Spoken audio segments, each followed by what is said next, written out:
In today's video, I'm going to teach you how to enable in-app purchases on iPhone.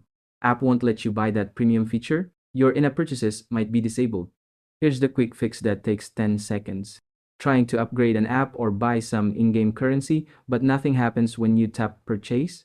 This is usually a settings issue that's super easy to fix. First, let's check if in-app purchases are enabled. Go to settings, scroll down to screen time, and tap it. Then tap Content and Privacy Restrictions.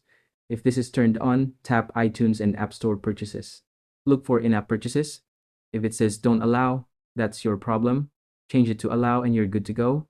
This restriction is often enabled in family accounts or if you've set up parental controls. What if screen time isn't the issue? Check your payment method. Go to Settings, tap your name at the top, then Media and Purchases, and View Account. Make sure your credit card or payment method is still valid and hasn't expired. Sometimes the issue is with your Apple ID itself. Sign out and back in by going to Settings, tapping your name, scrolling down, and hitting Sign Out.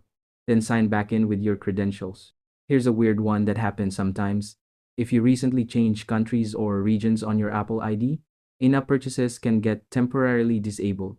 Give it 24 hours, or contact Apple support if it persists. If you're part of a family group, the family organizer might need to approve purchases. Check with whoever manages your family's Apple ID settings if you're still having trouble. Thanks for watching.